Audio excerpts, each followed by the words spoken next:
CBN की प्रस्तुति और आप देख रहे हैं एक नई जिंदगी।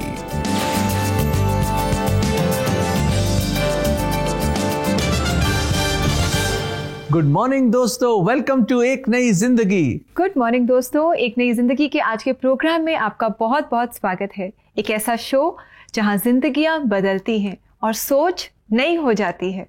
और रिबेका, आज का जो एपिसोड है ना, बहुत ही खास और बड़ा भावुक भी है, क्योंकि जो को फाउंडर है CBN के डॉक्टर पैट रॉबर्टसन की जो वाइफ है डीडी रॉबर्टसन, उनको परमेश्वर ने अपने घर बुलाया है और हम उनको याद कर रहे हैं आज। जी बिल्कुल, 19 अप्रैल को इस साल परमेश्वर ने डीडी रॉबर्टसन को अपने पास बुला लिया। 94 साल की लेगेसी वो अपने पीछे छोड़ कर गई हैं, जिसे आज हम याद कर रहे हैं और परमेश्वर का इस लेगेसी के लिए धन्यवाद कर रहे हैं। दोस्तों, डीडी रॉबर्टसन ने बहुत ही सजनता से करुणा और दया दिखाकर लोगों के जीवन को बदला है, जो आज भी जारी है। उनके जीवन पर आइए देखेंगे खास पेशकश।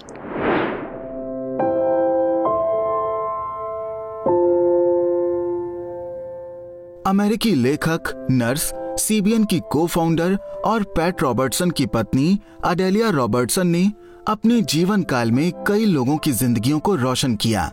उन्हें प्यार से डीडी के नाम से जाना जाता है। बहादुरी से कई बीमारियों का सामना करने के बाद 19 अप्रैल 2022 को उनका निधन 94 वर्ष की आयु में हो गया। उन्होंने अपना जीवन असाधारण विश्वास के साथ जिया और परमेश्वर की सेवा में अपना जीवन गुजार दिया। ये उनके उल्लेखनीय जीवन और आस्था और स्थायी विरासत की कहानी है। I have seen more than I ever dreamed I would see. I have done more than I ever dreamed I would do. And it's just been a very exciting life. And working for the Lord is an exciting thing to do. Following His leading and doing the things that He wants you to do. ठीक इसी तरह DD Robertson ने अपना जीवन जिया। एक समर्पित पत्नी और 4 बच्चों की जिम्मेदारियों को बखूबी निभाते हुए डीडी ने दुनिया भर में परमेश्वर के प्रेम के संदेश को फैलाया। 1927 में जन्मी डीडी अमेरिका के ओहायो प्रांत से हैं। ओहायो स्टेट यूनिवर्सिटी से अपनी बैचलर्स डिग्री को हासिल करने के बाद उन्होंने येल यूनिवर्सिटी से मास्टर्स इन नर्सिंग की डिग्री हासिल की। यहीं पर उनकी मुलाकात एक और नौजवान स्टूडेंट पैट रॉबर्टसन से हुई। साल 1959 में यह जोड़ा वर्जीनिया मूव हो गया और यहीं पर उन्होंने क्रिश्चियन ब्रॉडकास्टिंग नेटवर्क की शुरुआत की। वाकई में यह कदम विश्वास के साथ लिया गया और यहाँ वो प्रोडक्शन टीम का भाग थीं।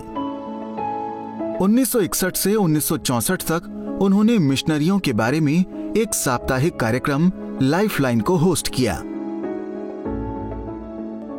डीडी के लिए जितना परमेश्वर और परिवार था, उन्होंने अपने जीवन में कई और अहम भूमिकाएं निभाईं। उन्होंने वाटर कम्युनिटी कॉलेज में असिस्टेंट प्रोफेसर ऑफ नर्सिंग के तौर पर अपनी सेवाएं दी।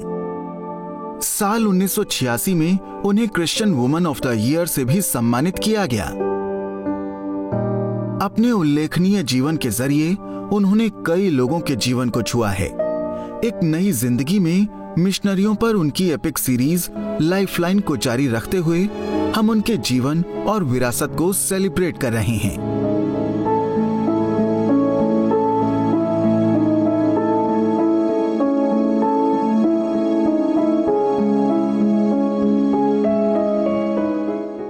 देखा दर्शकों, कितना उनकी काइंडनेस आज तक चल रही है और ये जो लेगेसी है इट कंटिन्यूज।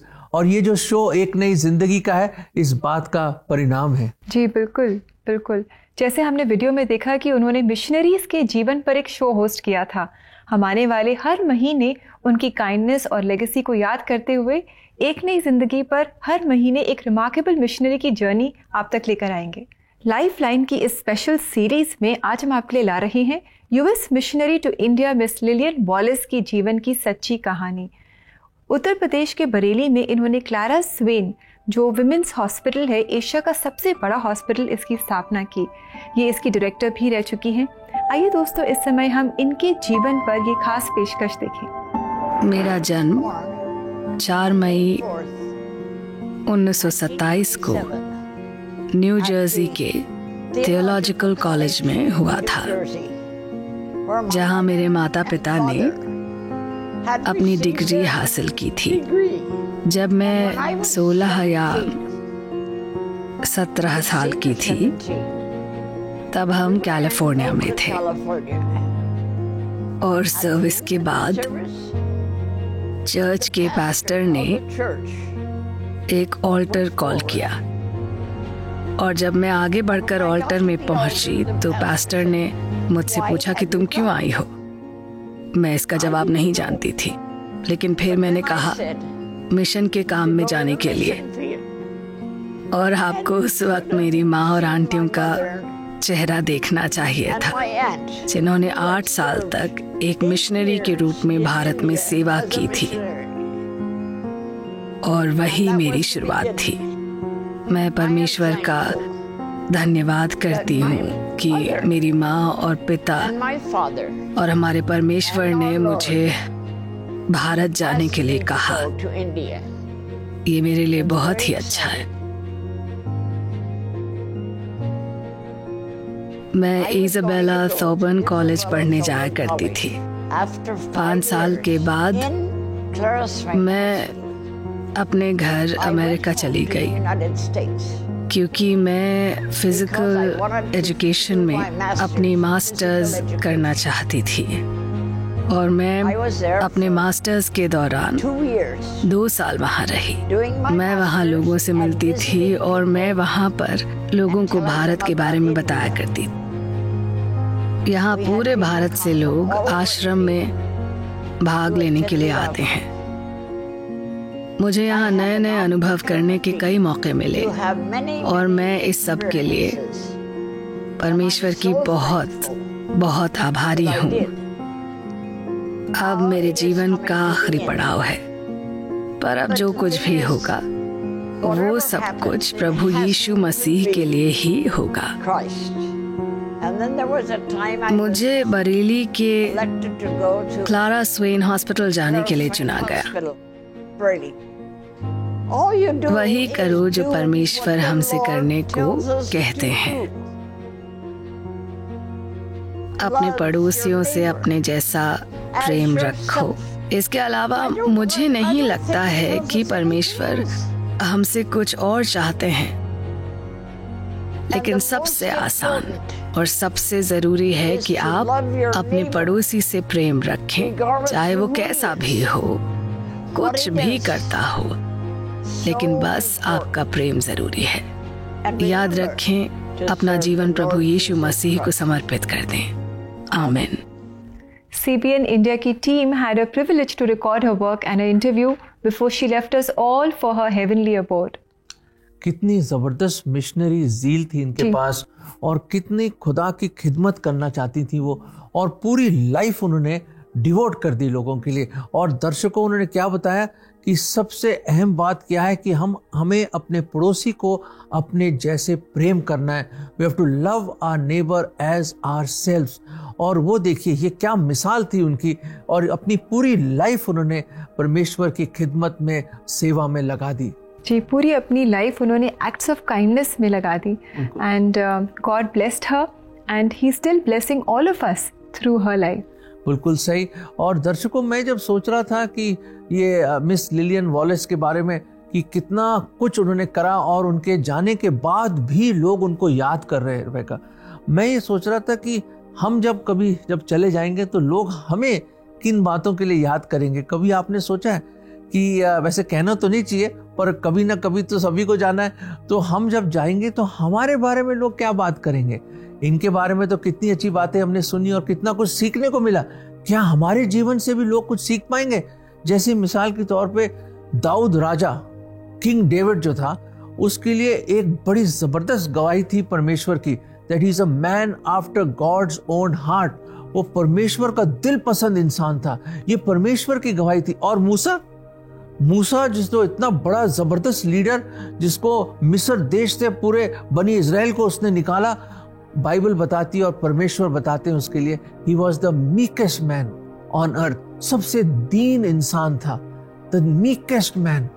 और इब्राहिम जो था, जो उर ऑफ द कैल्डी से खुदा ने उसको निकाला, और कैसा जबरदस्त कार्य उसने करा और कैसे परमेश्वर ने उसको इस्तेमाल किया, उसके लिए ये गवाही दी परमेश्वर है that he is a friend of God. वो परमेश्वर का दोस्त था और परमेश्वर से रूबरू बात करता था। और मूसा था जिसने परमेश्वर की महिमा को देखा। दोस्तों, ऐसे लोग थे। डैनियल कैसे आदमी था, कितना दिलेर आदमी, कैसी उसकी प्रार्थना का जीवन था। हम कितना कुछ सीखते हैं लोगों से। मैं आपको इनकरेज करना चाहता हूं कि ये जो हमारे बड़े बुजुर्ग हमें छोड़ के गए हैं, और जो प्रभु के जो दास हैं जो हमें छोड़ के गए हैं, और बाइबल के जो ग्रेट कैरेक्टर्स हैं, उनसे कितना कुछ सीखने को मिलता है। और सबसे बढ़कर हमें अपने खुदावंद यीशु मसीह से कितना कुछ सीखने को मिलता है, क्योंकि प्रभु यीशु मसीह ने कहा, लर्न ऑफ मी, मुझसे सीखो कि मैं मन का दीन और हलीन हूं। दोस्तों, क्या हम भी लोगों को बोल सकते कि मुझसे सीखो? बोल सकते क्या? परमेश्वर होने दे कि हम भी एक गुड एग्जाम्पल बने of God's grace and mercy. पहला पत्रस 2:21, इसलिए तो आप बुलाए गए हैं क्योंकि मसीह ने आप लोगों के लिए दुख भोगा और आपको उदाहरण दिया जिससे आप उनके पद चिन्हों पर चलें। देखा दर्शकों, ये परमेश्वर के वचन ने क्या बोला हमें, कि हमें परमेश्वर प्रभु यीशु मसीह का उदाहरण सामने रखकर, उनकी मिसाल सामने रखकर, उन्हीं के नक्शे कदम पे चलना है। We have to walk in his steps. यही पत्रस बोल रहा है हम सब लोगों को, और परमेश्वर का वचन बताता है हमें प्रभु यीशु मसीह के नक्शे कदम पे चलना है। बिल्कुल ऐसी जैसे मिस वॉलिस ने चल रही, उन्होंने भी चले, और डीडी रॉबर्टसन जी ने भी प्रभु के नक्शे कदम पे वो चली और इतनी अच्छी लेगेसी छोड़ के गई। दोस्तों, हमें भी चलना है और हमें भी प्रभु के लिए बहुत कुछ करना है। परमेश्वर आपकी और मेरी मदद करे कि हम उसके नक्शे कदम में, इन हिज फुटस्टेप्स, हम आगे बढ़ें अपने जीवन में। बिल्कुल, DD Robertson, a great woman of God, has left a great legacy for us. और दोस्तों, उन्हीं की याद में हर महीने हम आपके लिए लेकर आएंगे खास सीरीज़ लाइफ लाइन, जिसमें हम अलग अलग मिशनरीज़ के जीवन से प्रेरणा पाएंगे, इंकरेजमेंट पाएंगे। आज हमने मिसेस लिलियन वॉलिस के जीवन से देखा, और आगे भी हम और मिशनरीज़ के जीवन में झांकेंगे और सीखेंगे। और दोस्तों, आपको याद ही है कि अगर आप प्रार्थना चाहते हैं तो आप हमें कॉल कर सकते हैं CBN प्रेयर लाइन में। हमारा नंबर है 9910401010। हमें उत्सुकता से इंतज़ार होगा आपकी कॉल्स का, ताकि हम आपके साथ मिलकर आपके लिए प्रार्थना कर सकें। आइए, इसी के साथ हम लेते हैं एक छोटा सा ब्रेक, और ब्रेक के बाद आज हम मिलेंगे एक ऐसे शख्स से जिन्होंने अपने जीवन में हेट्रेड को पाया, पर आज वो अनाथों का सहारा हैं, उन्हें प्यार दिखा रहे हैं। तो मिलते हैं आपसे बहुत जल्द इस छोटे से ब्रेक के बाद।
वेलकम बैक दोस्तों। जैसा आपने अभी ब्रेक में देखा, आप भी CBN फाउंडेशन के कार्यों में सहभागी बन सकते हैं। इसके लिए आप इनकी वेबसाइट www.cbnf.org पर ज़रूर जाएं और इनके सहभागी बने। अब समय है कि हम देखें फिलिप नायर की टेस्टिमनी ऑन काइंडनेस, जिन्होंने अपने परिवार में हेट्रेड को पाया और आज वो कई ऑर्फन्स और मेंटली चैलेंज बच्चों की मदद कर रहे हैं और एक बहुत ही अच्छे एग्जाम्पल है ऑन लविंग योर नेबर, अपने पड़ोसी को अपने जैसे प्रेम करने के लिए। आइए इनसे मुलाकात करते और ये हौसला अफजाई पाते हैं। एक इंटरकल्चरल परिवार में पैदा हुए फिलिप नायर के जहन में उस दिन की याद ताजा है जब उनके पिता ने उन्हें परिवार की दोनों आस्थाओं में से किसी एक को चुनने को कहा। मैंने कहा कि मुझे ईश्वर पर विश्वास है, मैं एक मसीही हूँ। उन्होंने हम दोनों को कमरे से बाहर कर दिया। उन्होंने कहा कि अगर तुम मसीही हो तो निकल जाओ। माँ जाहिर तौर पर पेंटेकोस्टल महिला थी, वो प्रभु के बेहद करीब थी। फिलिप और उनकी माँ हैदराबाद चले गए जब उनके भाई और बहन ने उनके पिता के साथ रहने का फैसला किया। हालांकि फिलिप के अंकल ने उनकी देखभाल की। ऐसी कुछ घटनाएं हुई जिसने उन्हें भयभीत कर दिया था। एक दिन मैं टेबल पर रखे मांस का एक और टुकड़ा लेने के लिए गया तो मुझे एक लात पड़ी और मुझे नहीं पता कि टेबल के नीचे से मुझे लात किसने मारी। और तब मुझे एहसास हुआ कि मुझे अपनी भूख को कम करना होगा और अगर मुझे खाना है तो मुझे बहुत ही कम मात्रा में खाना होगा। उस समय के दौरान फिलिप उस आस्था में बढ़ते गए जो उन्होंने चुनी थी और एक क्रिश्चियन मीटिंग में फिलिप ने एक अहम फैसला लिया जिसने उनका जीवन हमेशा के लिए बदल दिया। मैं ऑल्टर में बहुत ही बुरी तरीके से रो रहा था। मुझे नहीं पता कि मैं बुरी तरीके से रो रहा हूँ। ऑल्टर कॉल के लिए बुलाया गया। मैं स्टेज पर जाकर खड़ा हुआ और कहने लगा कि मैं यीशु का बेटा बनना चाहूंगा। उस दिन मुझे एहसास हुआ कि यीशु ने मुझे छुआ और मुझे फिर से पैदा होने और अनंत जीवन पाने का अनुभव हुआ। वो बहुत ही खूबसूरत समय था। हालांकि कई रुकावटें उनके रास्ते पर आईं, पर यीशु के सहारे फिलिप ने अपनी पढ़ाई पूरी की और अपने नौकरी के सफर की शुरुआत की। मैंने अंग्रेजी साहित्य में एमए किया। मैं लॉ में दूसरे साल में था पर परीक्षा नहीं दे पाया। जब मैंने अलग अलग कंपनियों के लिए काम किया तब मुझे एहसास हुआ कि पैसा मुझे संतुष्ट नहीं कर सकता और मैं कई वजहों से उससे लगभग सब कुछ दे देता सिवाय जितने की मुझे जरूरत होती। पर जब भी मैं सड़क पर किसी अनाथ को देखता तो मेरे हाथ देने से रुकते नहीं। उस दिन मैंने फैसला किया मैं कुछ ऐसा करूंगा जिससे बच्चों को भरपेट खाना खिला सकूं, उन्हें अच्छी पढ़ाई दे सकूं, अच्छा खेलने को दे सकूं, जिससे उन्हें घर की कमी ना खले। फिलिप के जीवन की शुरुआत में ही प्रभु के वचन ने उन्हें आवारा, अनाथ, विकलांग और मानसिक रूप से विकलांग बच्चों को अपनी सेवा क्रिस्टोस आश्रम के जरिए उनके प्रति प्रेम और देखरेख करने की ओर ले गया। अगर आप प्रभु से प्रेम करते हैं और अपने पड़ोसी से नहीं करते तो ये सब बेमतलब है, उसमें कोई दम नहीं। और अगर आप चर्च जाकर हालेलुया कहते हैं और चर्च से बाहर आकर एक भिखारी को देखकर ये कहते हैं कि मैं उसके लिए कल कुछ करूंगा तो कोई मतलब नहीं बनता। और मेरे लिए पड़ोसी से प्रेम का वाकई में मतलब है कि सड़क पर जाने वाला कोई भी शख्स जिसे मदद की जरूरत है। आज फिलिप नायर अपनी पत्नी के साथ मिलकर 2 अनाथालयों के जरिए यीशु की सेवा कर रहे हैं। वो यीशु मसीह के आभारी हैं उन सब चीजों के लिए जो उन्होंने उनके जीवन में दी और खासकर उनका इस्तेमाल उन लोगों की मदद करने के लिए जो जरूरतमंद हैं। प्रभु की कृपा से हम मिलकर प्रभु की सेवा कर रहे हैं। वो अपना ज्यादातर समय अनाथालय में मदद करने में बिताती है। प्रभु की कृपा से हम ये काम पिछले 32 वर्षों से करते आ रहे हैं। इस समय मेरे पास 22 बच्चे हैं। इस ग्रुप में हमारे पास मानसिक रूप से बीमार और विकलांग लोग हैं। मैं पैसे नहीं मांगता पर निश्चित तौर पर मेरे पास किसी चीज की कमी नहीं है। ये चमत्कार है, मेरे लिए हर रोज चमत्कार है। मैं प्रभु का आभारी हूँ इस बात के लिए कि जब मैं पीछे मुड़कर देखता हूँ तो जैसा मेरे पिताजी ने कहा था, वो मुझे अक्सर कहा करते थे कि तुम्हारा यीशु तुम्हें भिखारी बना देगा। पर आज मैं गर्व से कह सकता हूँ कि यीशु ने इस भिखारी को दूसरे भिखारियों की मदद करने के लिए बनाया है। लोगों की देखभाल करना बहुत खुशी की बात होती है। वाह, व्हाट एन इंस्पायरिंग स्टोरी। कितना अच्छा लगा फिलिप जी से मुलाकात करके। कहाँ वो इतने मुश्किल चाइल्डहुड से वो गुजरे जहाँ उन्हें प्यार नहीं मिला और कितनी कमी थी, कितनी घटी थी, लेकिन आज वो दूसरों के जीवन में एक आशीष बन गए हैं। बिल्कुल सही कहा रेबेका। जैसे वो कह रहे थे कि उनके पिताजी ने बोला तू भिखारी बन जाएगा कि तू इस तरह के का विश्वास करेगा और आगे बढ़ेगा। पर वही इंसान कई लोगों को, कई जो अनाथ लोगों को खाना खिला रहे और कभी किसी से पैसे नहीं मांगते। हाँ। कौन देता पैसा उनको? परमेश्वर देता है। मेरे अजीजों, मेरे दोस्तों, परमेश्वर पे भरोसा करो। Have faith in God, he can do all things. वो आपके सारे कार्यों को पूरा करेगा। प्रभु के राज्य को सबसे पहले खोजो और ये सारी चीजें तुम्हें मिल जाएंगी, जैसे फिलिप भाई की जिंदगी से हमने सीखा और देखा। आइए दोस्तों, लेते हैं एक छोटा सा ब्रेक और ब्रेक के बाद हम मिलकर प्रार्थना करेंगे। Stay with us.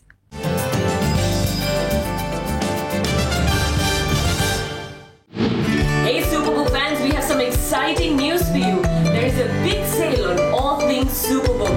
You can now shop for animated Bible stories and toys your kids would absolutely love. So check out our big Independence Day sale on cbnindia.org and look for Superbook shopping.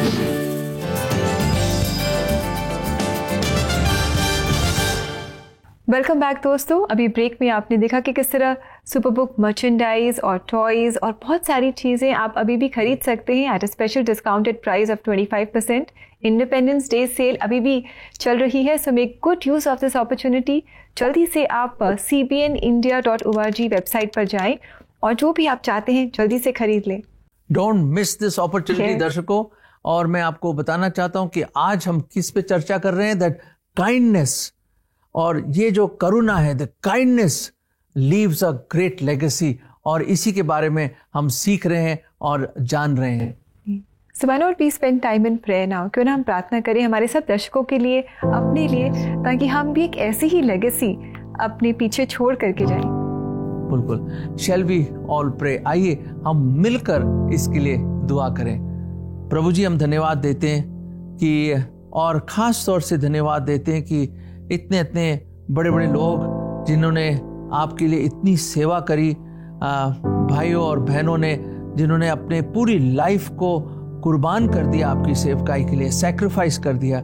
और कितने लोग जो हम Bible में पढ़ते हैं प्रभु जी, जिन्होंने अपनी जिंदगी आपके लिए लगा दी आपकी सेवकाई में।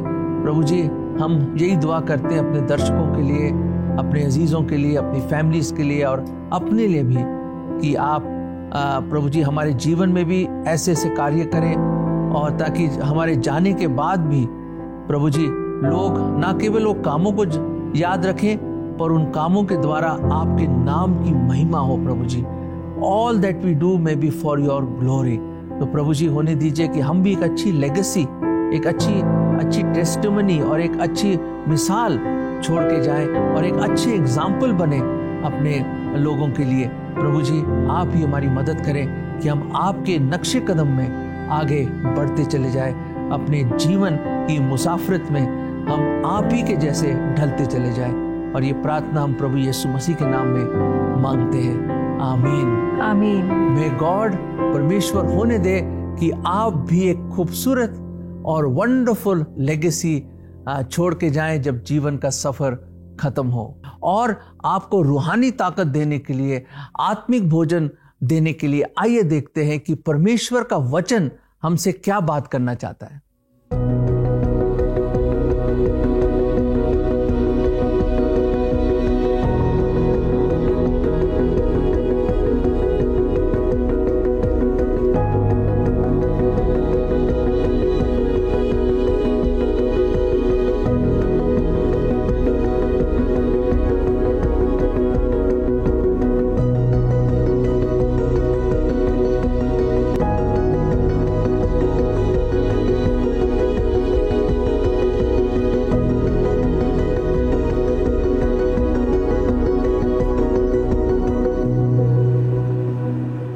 दोस्तों, अपने ज़िंदगी के इस सफ़र में आगे बढ़ने के लिए और परमेश्वर के बताए हुए मार्गों पर अपने जीवन को चलाने के लिए परमेश्वर ने हमारे आसपास कितने सारे एग्जाम्पल्स दिए हैं।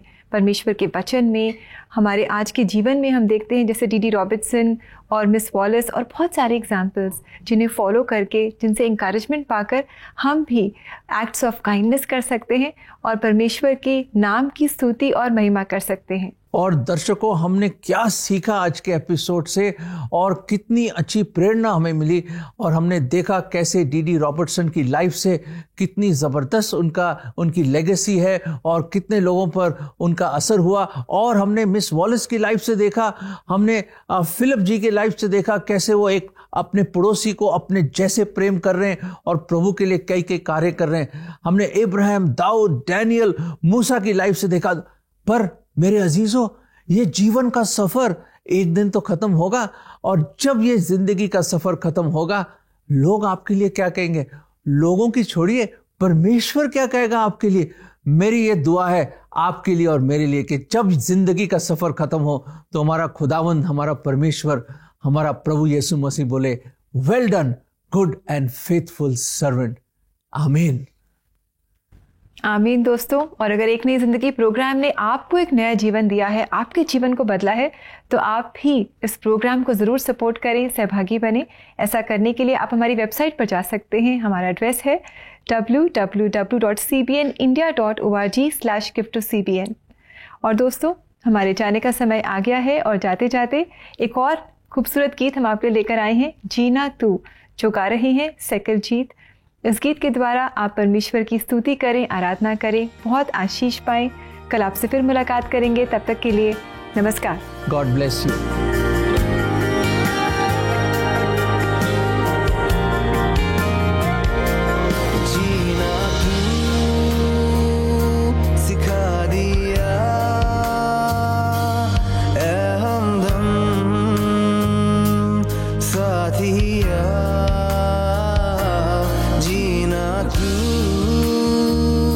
सिखा दिया